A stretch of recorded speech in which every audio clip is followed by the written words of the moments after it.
లోకసభ ఎన్నికల్లో కాంగ్రెస్ పార్టీ అధిక స్థానాల్లో విజయం సాధించడంతో పాటు ఎంపీగా బలరాం నాయక్ విజయం సాధించాడాన్ని కాంగ్రెస్ నేతలు హర్షిస్తూ ముత్యాలమ్మ తల్లికి 100 కొబ్బరి కాయలు కొట్టి ప్రత్యేక పూజలు నిర్వహించి తమ మొక్కులు చెల్లించుకున్నారు. ఈ సందర్భంగా పట్టణ అధ్యక్షుడు ఘనపురపు అంజయ్య మాట్లాడుతూ తెలంగాణ రాష్ట్రాన్ని హస్తగతం చేసుకోవడంతో పాటు మహబూబాబాద్ ఎంపీగా బలరాం నాయక్ విజయం సాధించాలని తల్లికి గతంలో మొక్కుకున్నామని, ఆ మొక్కులను ఇప్పుడు తల్లిని దర్శించుకుని చెల్లించుకున్నామన్నారు.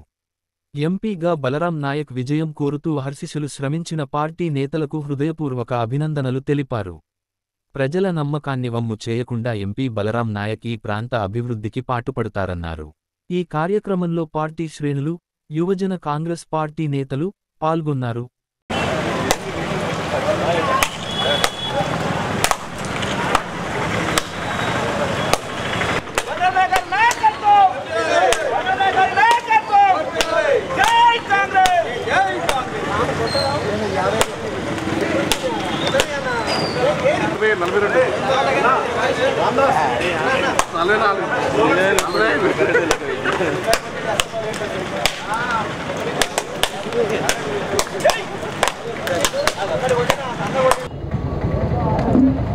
మహబూబాబాద్ పార్లమెంటు అభ్యర్థిగా విజయకేతనం ఎగరవేసిన సోదరుడు బలరాం నాయక్ గెలుపు సందర్భంగా, అదేవిధంగా మానుకోట నియోజకవర్గ ప్రజలకు, మహబూబాబాద్ అర్బన్లో ఉన్న ప్రజలకు ప్రత్యేకమైన ధన్యవాదాలు తెలియజేస్తున్నాం.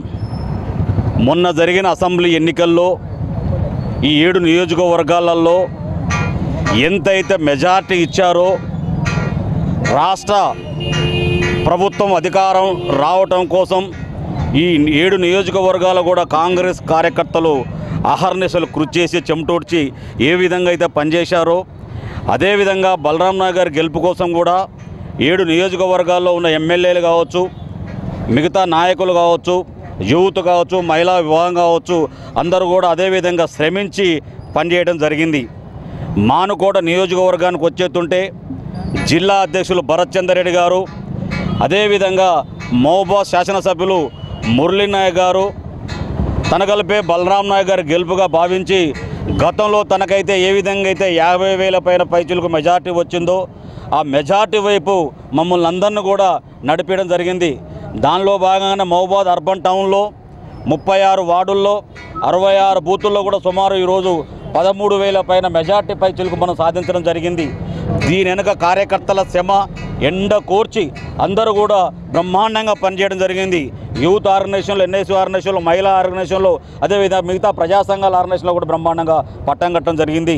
బలరాం నాయక్ లాంటి వ్యక్తి గెలవటం, గతంలో పార్లమెంటు అభ్యర్థిగా, పార్లమెంటు మెంబర్గా, అదేవిధంగా మాజీ కేంద్ర మంత్రిగా పనిచేసిన అనుభవం ఉన్నది.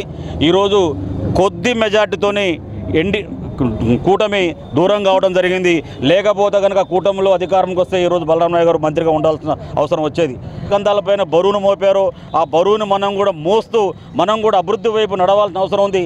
రాబోయే స్థానిక సంస్థల్లో కూడా గ్రామ పంచాయతీలు కావచ్చు, ఎంపీటీసీలు కావచ్చు, జడ్పీటీసీలు కావచ్చు, మహబూబాబాద్ మున్సిపాలిటీ కావచ్చు, వీటి మీద కూడా మానుకోటలో కాంగ్రెస్ పార్టీ విజయకేతనం ఎగరవేయాలని చెప్పి తెలియజేస్తూ, అదేవిధంగా మానుకోట ప్రజలకు, విద్యార్థులకు, మేధావులకు వారందరి తరఫున మేము అభినందనలు తెలియజేస్తూ, ఇప్పుడు జరుగుతున్న ఎమ్మెల్సీ ఎన్నికల్లో కూడా అదేవిధంగా ఈరోజు జరుగుతున్న ఎమ్మెల్సీ ఎన్నికల్లో కూడా మల్లన్న గారు లీడ్ అవ్వబడుతుంది.